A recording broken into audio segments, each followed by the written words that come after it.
So, hello everyone, hope you all are doing good. So, today we are going to discuss our next topic that is evaluation of learning. ये हमारा 11th chapter है जो हम notes के साथ PYQs discuss कर रहे हैं.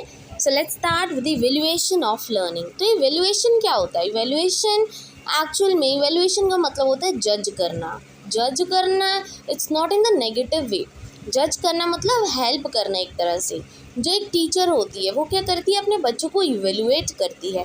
बच्चा कोई भी एक्टिविटी करता है, ठीक है, कोई भी जैसे रोल प्ले कर रहा है, कोई भी एक्टिविटी कर रहा है, तो टीचर उसको ऑब्जर्व करता है और फिर जज करता है कि आगे वो क्या प्रोग्रेस कर सकता है या किस फील्ड में जा सकता है. जैसे वो टीचर इवेल्युएट करेगा और अगर उसकी कोई वीकनेस है उसको ध्यान से देखेगा कि ये इसकी कमज़ोरी है तो उसको ठीक करने की कोशिश करेगा. वो होता है इवेल्युएट करना. ठीक है जी. तो इवेल्युएशन जो होती है वो एक साइकिल में होती है. ये है इवेल्युएशन का साइकिल. ये आप देख सकते हैं 3 पॉइंट्स. ठीक है, पहला तो है ऑब्जेक्टिव्स कि जो एक टीचर है ना वो कुछ ऑब्जेक्टिव्स लेके चलता है कि मैंने बच्चे को ये चीज़ सिखानी है तो उसके लिए मैं इसको ऐसे इवेल्युएट करूँगा, मैं ये एक्टिविटी करवाऊँगा, या तो मैं क्वेश्चन आंसर पूछूँगी या पूछूँगा, ठीक है, एज अ टीचर. फिर या तो पेपर पेंसिल टेस्ट होगा. मतलब ये डिपेंड करता है टीचर पे कि टीचर कैसे इवेल्युएट करना चाहता है बच्चे को. तो उसने कुछ ऑब्जेक्टिव सेट कर लिए कि मैं बच्चे की ऑलराउंड डेवलपमेंट करना चाहता हूँ, या मैं सिर्फ बच्चे की फ़िज़िकल जो डेवलपमेंट करना चाहता हूँ, या बच्चे की इमोशनल डेवलपमेंट करना चाहता हूँ. ये डिपेंड करता है कि टीचर कौन से ऑब्जेक्टिव्स लेके चल रहा है. ठीक है, फिर ऑब्जेक्टिव्स के बाद उन्होंने ऑब्जेक्टिव सेट कर दिए और बच्चा कुछ एक्सपीरियंस करेगा, वो एक्टिविटी करके देखेगा, एक्सपीरियंस करेगा, बहुत कुछ सीखेगा. और टीचर साइड बाय साइड उसको क्या करेगा, इवेल्युएट करेगा, देखेगा एंड रिजल्ट्स क्या हैं. और बीच बीच में अगर फीडबैक देने की ज़रूरत है, उसको हेल्प करने की ज़रूरत है, तो वो टीचर वो हेल्प भी करेगा. ठीक है, तो ये साइकिल कॉन्टिन्यूस चलता रहता है. टीचर एक ऑब्जेक्टिव सेट करता है, फिर बच्चा उस चीज़ को एक्सपीरियंस करता है और टीचर इवेल्युएट करेगा. फिर अगर वो ऑब्जेक्टिव फुलफ़िल ना हुए, फिर वो ऑब्जेक्टिव सेट किए जाते हैं, चेंज किए जाते हैं, फिर एक्सपीरियंस किया जाता है और फिर इवेल्युएट किया जाता है. आई hope this much is clear. 2 terms होती हैं हमारे पास, एक होती है असेसमेंट, एक होता है इवेल्युएशन. ठीक है, याद रखना, दोनों में कंफ्यूज मत होना. असेसमेंट क्या होती है, जब हम किसी को ऑब्ज़र्व करके कुछ देखते हैं कि हाँ ये हमने ऑब्ज़र्व किया, ये बच्चे में ये कमियां, ये खामियां हैं, ये उसके स्ट्रेंथ्स हैं. जब हम ऑब्ज़र्व करके, ठीक है, जैसे एक टीचर होती है ना असेसमेंट लगाती है, जब कहते हैं 10 नंबर की आपकी असेसमेंट है, तो वो कई बार आपको प्रोजेक्ट वर्क दे देती है, वो टीचर कोई एक्टिविटी करवाती है आपसे और फिर ऑब्ज़र्व करती है. ठीक है, और फिर मार्क्स मिलते हैं आपको 10 मार्क्स में से. ठीक है, एंड मेजर किया जाता है, मतलब ये क्वान्टिटेटिव है. ठीक है, नंबरिंग्स में होती है. बट जो इवेल्युएशन होती है उसका मतलब क्या होता है, जजमेंट. जैसे अभी मैंने बताया, यहाँ पे बच्चे की जो वीकनेस है वो डिस्कवर की जाती है कि बच्चे की क्या क्या कमज़ोरियाँ हैं और उसको सही किया जाता है. आई hope this is clear. Now जो असेसमेंट होती है ना वो 3 तरह की होती है, हमेशा याद रखना, और मोस्ट इम्पॉर्टेंट है.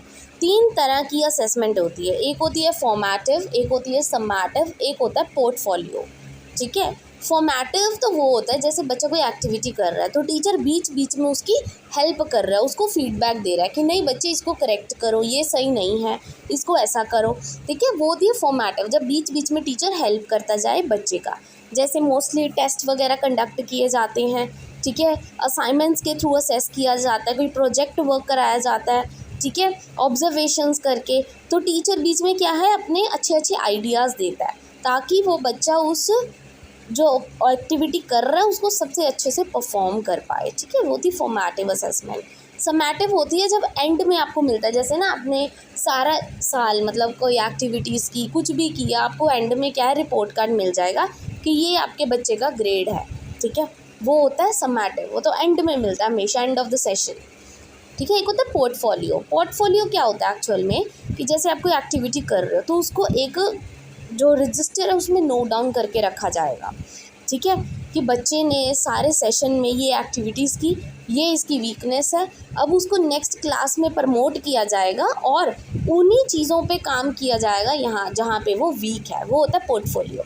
वहाँ पे बच्चे की सारी लिखा जाता है कि इस बच्चे ने ये एक्टिविटीज़ की हैं सारे सेशन में, इस बच्चे ने ये प्रोजेक्ट्स बनाए हैं, सारा आपका रिकॉर्ड रखा जाता है. वो होती है portfolio. I hope this is clear. ठीक है। अब वैल्यूएशन पता लग गई, असेसमेंट पता लग गई, टाइप ऑफ असेसमेंट पता लग गए। अब आते हैं हम इवेलुएट करेंगे कैसे। तो जो इवेलुएशन होती है वो दो तरीके से की जाती है। एक होती है नॉर्म रेफरेंस इवेलुएशन, एक होती है क्राइटेरियन रेफरेंस। ठीक है, ध्यान से सुनना। नॉर्म रेफरेंस एक्चुअल में क्या होता है, जब एक बच्चे का रिजल्ट दूसरे बच्चे के साथ कंपेयर किया जाए। ठीक है, कि तेरी रैंक कम आई है या तेरी रैंक ज़्यादा आई है। ठीक है, वो ज़्यादा पढ़ गया, तू तो पढ़ा ही नहीं। ठीक है, परसेंटेज देख के जब हम सभी बच्चों को एक दूसरे के साथ कंपेयर करते हैं, वो होती है नॉर्म रेफरेंस इवेल्युएशन।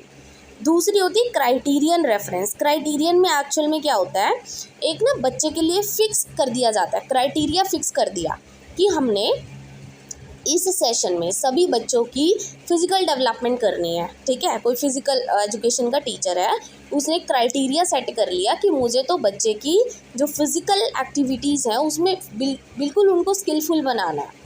ये क्राइटेरिया सेट कर दिया।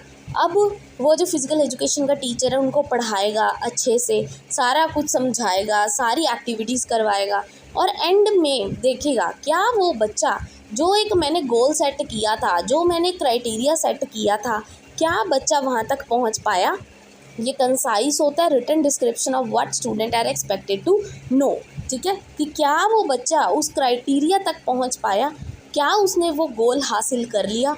वो होता है क्राइटेरियन रेफरेंस। यहाँ पे बच्चे कंपेयर नहीं किए जाते एक दूसरे से, यहाँ पे एक बच्चे के लिए एक गोल सेट किया जाता है कि सभी बच्चों को उस गोल तक पहुँचना है, और देखा जाता है कि कौन सा बच्चा पहुँच गया कौन सा नहीं। कंपैरिजन नहीं होता इसमें। ठीक है, आई hope this is clear. Now reasons for evaluation. हम एवेल्युएशन करते क्यों हैं, क्या रीजंस है एवेल्युएशन करने के। सबसे पहला है इंश्योरिंग लर्निंग टेक्स प्लेस। मतलब जो असेसमेंट है, ठीक है, वो क्या करती है, इंफॉर्मेशन प्रोवाइड करती है हमें कि कितना बच्चे ने अंडरस्टैंड किया। ठीक है, आज तक सेशन में जितना भी पढ़ाया गया, जो भी एक्टिविटी करवाई गई, उसके अकॉर्डिंग क्या बच्चा पढ़ पाया, क्या बच्चा वीक रह गया, क्या बच्चे का कॉन्फिडेंस लेवल बढ़ा। मतलब ये सब चीज़ें देखनी है हमें, इसीलिए हम इवेलुएट करते हैं, वरना हमें क्या पड़ी है टाइम वेस्ट करने की। ठीक है जी, I hope this is clear. Next reason for the evaluation is ensuring teacher effectiveness.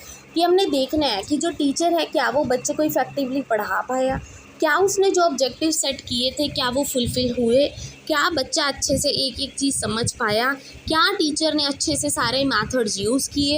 ये सब चीज़ें देखने के लिए हम इवेल्युएट करते हैं। मतलब अगर इवेल्युएशन प्रॉपर ना हुई, मतलब पता लग गया कि बच्चे को समझ नहीं आया, ये मेथड अच्छे से काम नहीं किया, तो टीचर अपने मेथड्स चेंज कर सकता है, इसीलिए इवेल्युएशन की जाती है। Right, then the last is for creating a quality learning environment. एक अच्छा इन्वायरमेंट बनाया जाए, मतलब एक अच्छा इन्वायरमेंट अगर नहीं है तो इवेल्युएट करके हम क्या करेंगे, एक अच्छा इन्वायरमेंट बनाएंगे। ठीक है, इन्वायरमेंट कई तरह का होता है, मतलब जैसे लर्नर सेंटर्ड होता है, नॉलेज सेंटर्ड होता है, असेसमेंट सेंटर्ड होता है और कम्युनिटी सेंटर्ड होता है। ये डिपेंड करता है, ठीक है, टीचर को कैसा माहौल बनाना है, कैसे बच्चों को पढ़ाना है। राइट, अब 3 तरह की और असेसमेंट होती है, ये इंपॉर्टेंट है।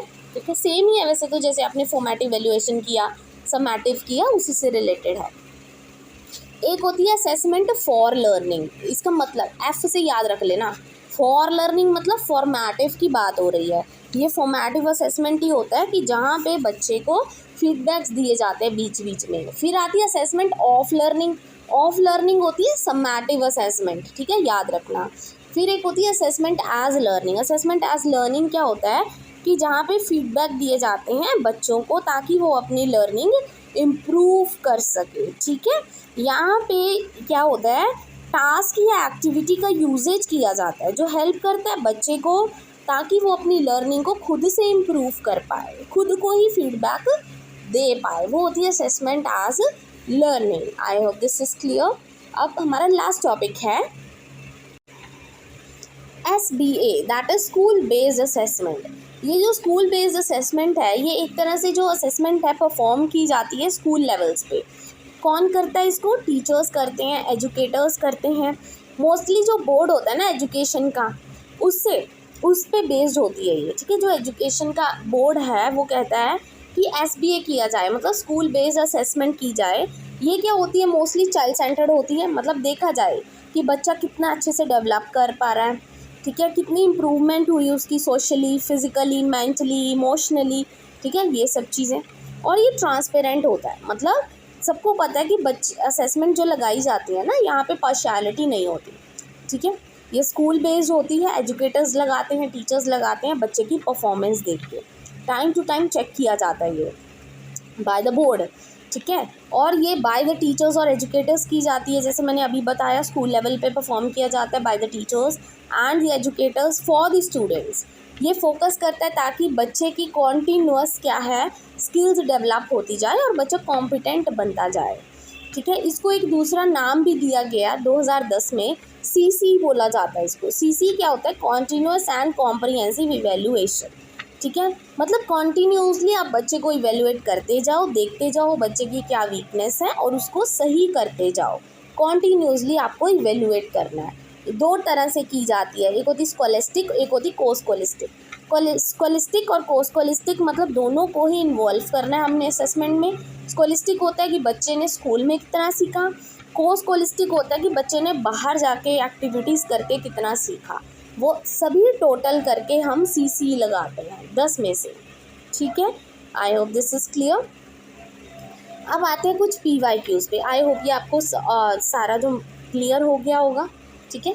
अब आते हैं क्वेश्चन आंसर पे। सबसे पहला, the objective of evaluation is to, हम इवेल्युएट क्यों करते हैं, एज अ टीचर इवेल्युएशन क्यों ज़रूरी है, to establish that learning has actually been achieved, बिल्कुल सही है, देख सके हम कितना बच्चे ने लर्न किया, क्या जो हम सिखाना चाहते थे वो बच्चे ने अच्छे से सीखा, तो ठीक है। Know what the child has learned, बिल्कुल सही है कि बच्चे ने क्या सीखा वो भी पता होना चाहिए हमें। Know about the learning difficulties, कि कहाँ कहाँ बच्चे ने डिफ़िकल्टी आई है बच्चे को करने में, बिल्कुल सही है, इसीलिए तो इवेल्युएट करते हैं। So all of the above is your correct answer, D1 is correct, ठीक है। Now the next question, which of the following is not a part of triangle of evaluation. मैंने अभी आपको ट्रायंगल ऑफ इवेल्युएशन कराया, जिसमें हम evaluate करते हैं, कुछ ऑब्जेक्टिव सेट किए जाते हैं और बच्चे को लर्निंग एक्सपीरियंसेस करवाए जाते हैं, बट उसमें टीचिंग एक्सपीरियंस कहीं भी नहीं आता और नॉट ही पूछा गया है। तो C option is your correct one, कि टीचिंग एक्सपीरियंस ट्रायंगल में नहीं आता इवेल्युएशन के, ठीक है जी। नेक्स्ट क्वेश्चन ध्यान से पढ़ना, कलेक्शन ऑफ स्टूडेंट्स वर्क, ठीक है। बच्चे ने जितना भी फुली सेशन में काम किया है, कहाँ कहाँ पे उसकी ग्रोथ हुई है, सेल्फ रिफ्लेक्शन और अचीवमेंट, वो हम कहाँ पे रिकॉर्ड करके रखते हैं। असेसमेंट में नहीं होता, जजमेंट में नहीं होता, क्यूमुलेटिव नहीं होता, वो पोर्टफोलियोज होते हैं, ठीक है। So C option is your correct one here. Now the next question, SBA school based assessment, ये हेल्प करती है टीचर को किस में, ताकि वो इवेल्युएट कर पाए स्टूडेंट्स को हर एक टर्म में, चलो ठीक है। Evaluate student without giving them feedback, नहीं जी। इंगेज रेगुलरली विद स्टूडेंट्स, बिल्कुल सही बात है। नॉट इवेल्युएट स्टूडेंट, गलत बात है। रेगुलरली, देखो इसको CC क्यों कहा जाता है, ताकि हम कॉन्टीन्यूसली बच्चे को इवेल्युएट करें। सो सी ऑप्शन ज़्यादा बेटर है as compare to first one, ठीक है जी। नाउ द नेक्स्ट क्वेश्चन, इनमें से कौन सा इवेल्युएशन नहीं है। फॉर्मेटिव इवेल्युएशन होती है, समेटिव इवेल्युएशन होती है, CC भी इवेल्युएशन होती है, बट नॉर्म इवेल्युएशन नहीं है। ये नॉर्म रेफरेंस टेस्ट है, ठीक है। So A option is your correct one, कि ये क्या है, इवेल्युएशन नहीं है, टाइप ऑफ इवेल्युएशन नहीं है। Next, when a cook test a food during cooking, it is a main akin to, ठीक है। एक कुक है, वो खाना बना रहा है और बीच बीच में अपने खाने को टेस्ट कर रहा है, कि मतलब नमक तो कम नहीं है, मिर्ची तो ज़्यादा नहीं है, ये सब चीज़ें टेस्ट कर रहा है, वो क्या हुआ, ऑफ लर्निंग नहीं होगा, वो समेटिव में होता है, वो एंड में होता है। एज लर्निंग नहीं होगा, खुद को फीडबैक नहीं दे रहा है, एंड नहीं होगा, फॉर्मेटिव होगा। ड्यूरिंग बोला गया है, मतलब बीच बीच में फीडबैक देना फॉर्मेटिव होता है। So B option is your correct one, assessment for learning. I hope this is clear. Now the last question is assessment by only paper pencil test. आप सिर्फ बच्चे को इवेल्युएट कर रहे हो, असेस कर रहे हो सिर्फ पेपर पेंसिल टेस्ट लेके, आपने और कोई मेथड यूज़ नहीं किया, तो इससे क्या होगा, फैसिलिटेट तो कुछ नहीं होगा, फिर फैसिलिटेट, फिर प्रमोट नहीं, इससे असेसमेंट लिमिटेड हो जाएगी, कि सिर्फ आप पेंसिल पेपर टेस्ट लेके ही बच्चे को इवेल्युएट कर रहे हो, आप कोई और मेथड यूज़ ही नहीं कर रहे, ना ऑब्जर्वेशन मेथड यूज़ कर रहे हो, ना रेटिंग स्केल यूज़ कर रहे हो, तो ये एक लिमिट कर देता है चीज़ को, कि आप सिर्फ एक ही मेथड यूज़ कर रहे हो, ठीक है, तो ये गलत है। So these are all the PYQs which we have discussed, और हमने जो नोट्स डिस्कस किए, ठीक है जी, एक एक टर्म के बारे में, एंड आई होप ये जो आप आज की वीडियो इवैल्यूएशन ऑफ लर्निंग आपके लिए यूज़फुल रही हो। और अगर आपको वीडियो अच्छी लगी हो then please don't forget to like and subscribe my channel. Thank you very much.